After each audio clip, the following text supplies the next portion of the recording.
Salam, shalom à tous et à toutes, que la paix et la bénédiction de l'intemporel-spatial soient avec vous, alhamdoulilah. Koul Daou, le modérateur, pour vous servir. Pour tous ceux qui ne sont pas encore abonnés, likez et commentez. Soyez courtois dans les commentaires. Sans aucune forme de diarrhée verbale, nous allons rentrer dans la problématique qui fait l'objet de cette vidéo. Aujourd'hui, Jésus-Christ de Nazareth serait-il le véritable Dieu que nous devons adorer? Serait-il un prophète? Serait-il venu pour ôter le péché du monde? Serait-il lui-même sans péché? Serait-il le messager envoyé à l'humanité tout entière?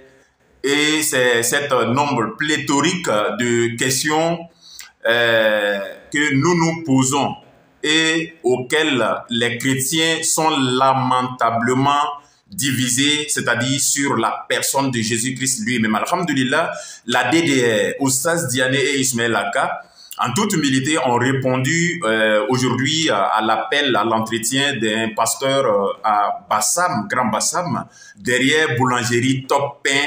Et vraiment, l'entretien est de taille. Donc, je vous invite à regarder cette vidéo où ce pasteur est en train de nous édifier, où ce pasteur, en toute humilité, qui a eu le courage de venir s'asseoir avec la DDR, contrairement à Gédéon de la Tchétouva, ce pasteur est en train de nous édifier et il est en train de nous donner les enseignements.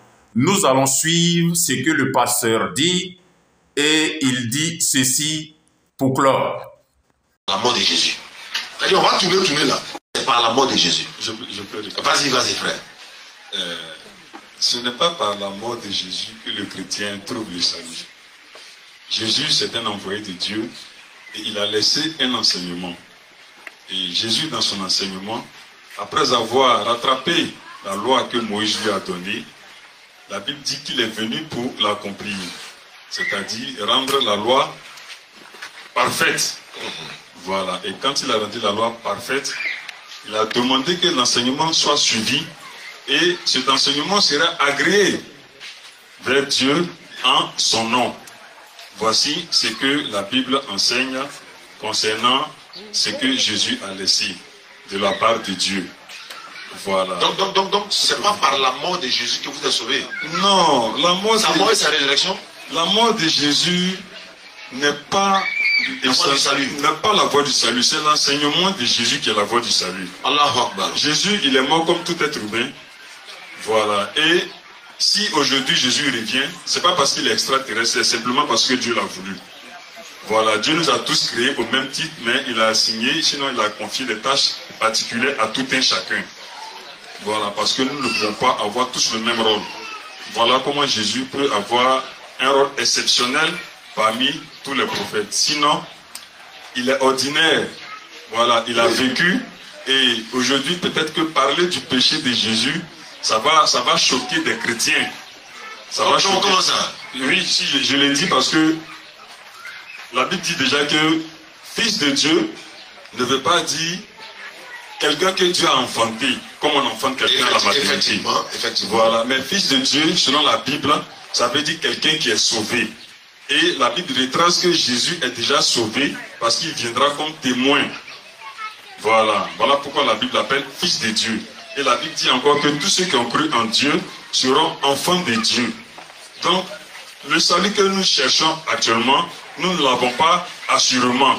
Voilà pourquoi, avec modération, nous pouvons nous appeler enfants de Dieu, mais pas de manière garantie parce que nous ne sommes pas maîtres de nous-mêmes.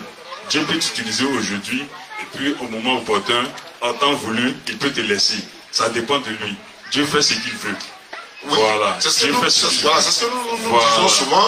Donc, je viens. Oui. Donc, dire que Jésus est fils de Dieu, c'est pas comme si Dieu a enfanté quelqu'un. Voilà. Mais la Bible aussi, dans l'enseignement, mais ça, c'est les chrétiens qui croient qu'il est fils de Dieu de façon engendrée. Hein? Non, pas du tout. Ça, pas du tout. C'est pas de ça qu'il s'agit. Alors, avec tout ce que ce pasteur vient de dire sur la chrétienté, sur le christianisme, sur la pensée des chrétiens, c'est nous, les musulmans, nous sommes taxés de dénigrer les chrétiens ou dénigrer Jésus-Christ de Nazareth. Soyons raisonnables. Pour tous ceux qui ont des oreilles pour entendre, entendre. Et pour toute éventuelle réclamation, soyez humbles et contactez ce pasteur qui est à Grand Bassam. Et le pasteur encore, il va plus loin pour nous édifier et il dit ceci. La mort de Jésus. On va tourner là. C'est par la mort de Jésus. Je peux répondre. Vas-y, frère. Ce n'est pas par la mort de Jésus que le chrétien trouve le salut. Jésus, c'est un envoyé de Dieu et il a laissé un enseignement. Et Jésus, dans son enseignement, après avoir rattrapé la loi que Moïse lui a donnée, la Bible dit qu'il est venu pour l'accomplir. C'est-à-dire rendre la loi parfaite. Voilà. Et quand il a rendu la loi parfaite, il a demandé que l'enseignement soit suivi et cet enseignement sera agréé vers Dieu en son nom. Voici ce que la Bible enseigne concernant ce que Jésus a laissé de la part de Dieu. Voilà. Donc c'est pas par la mort de Jésus que vous êtes sauvés. Non, la mort et sa résurrection. La mort de Jésus n'est pas la voie du salut. N'est pas la voie du salut, c'est l'enseignement de Jésus qui est la voie du salut. Allahu Akbar. Jésus, il est mort comme tout être humain. Voilà. Et si aujourd'hui Jésus revient, c'est pas parce qu'il est extraterrestre, c'est simplement parce que Dieu l'a voulu. Voilà, Dieu nous a tous créés au même titre, mais il a assigné, sinon il a confié des tâches particulières à tout un chacun. Voilà, parce que nous ne pouvons pas avoir tous le même rôle. Voilà comment Jésus peut avoir un rôle exceptionnel parmi tous les prophètes. Sinon, il est ordinaire. Voilà, il a vécu. Et aujourd'hui, peut-être que parler du péché de Jésus, ça va choquer des chrétiens. Ça va choquer. Comment ça? Oui, si, je l'ai dit parce que la Bible dit déjà que fils de Dieu ne veut pas dire quelqu'un que Dieu a enfanté, comme on enfante quelqu'un à la maternité. Effectivement. Voilà, mais fils de Dieu, selon la Bible, ça veut dire quelqu'un qui est sauvé. Et la Bible retrace que Jésus est déjà sauvé parce qu'il viendra comme témoin. Voilà, voilà pourquoi la Bible l'appelle fils de Dieu. Et la Bible dit encore que tous ceux qui ont cru en Dieu seront enfants de Dieu. Donc, le salut que nous cherchons actuellement, nous ne l'avons pas assurément. Voilà pourquoi, avec modération, nous pouvons nous appeler enfants de Dieu, mais pas de manière garantie parce que nous ne sommes pas maîtres de nous-mêmes. Dieu peut t'utiliser aujourd'hui et puis au moment opportun, en temps voulu, il peut te laisser. Ça dépend de lui. Dieu fait ce qu'il veut. Oui. Voilà. C'est ce que nous disons souvent. Donc, je viens. Oui. Donc, dire que Jésus est fils de Dieu, c'est pas comme si Dieu a enfanté quelqu'un. Voilà. Mais la Bible aussi, dans l'enseignement, mais ça, c'est les chrétiens qui croient qu'il est fils de Dieu de façon engendrée. Hein? Non, pas du tout. Ça, pas du tout. C'est pas de ça qu'il s'agit. Alors, Alhamdulillahi Rabbil Alamin, vous voyez que ça devient intéressant. Tiens, Alhamdulillah, vous voyez, un débat sérieux s'organise en tenant compte du temps, de l'espace, de l'aspect sécuritaire, de l'accord entre les deux et l'heure. Est-ce que vous voyez un peu? Et puis tout se passe bien. Mais Gédéon de la Tchétchouva, de peur d'être dévoilé, il commence à lancer des propos insensés en disant « Surprenez-moi dans mon forum, je suis dans la rue, venez, on va débattre. » Gédéon connaît bien les musulmans. Gédéon sait de quoi il s'agit. Gédéon connaît la taille de l'adversaire. Bref, je vous dis comme ça que ce pasteur, il est à Grand Bassam. Pour toute éventuelle réclamation, retrouvez-le à Grand Bassam et vous allez en découdre. Nous sommes toujours à Grand Bassam avec la DDR, puis ce pasteur, et il est en train de confirmer comme ça que Jésus-Christ lui-même était musulman.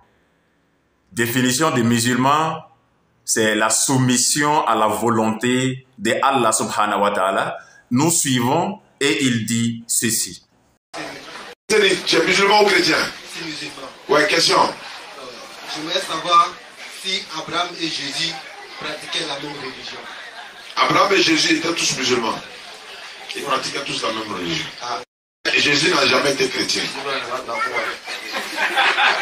Non.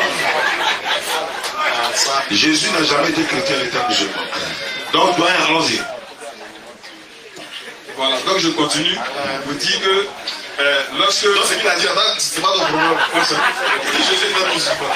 Jésus a pris Dieu directement. Si musulman veut dire soumis à Dieu directement, nous sommes tous musulmans.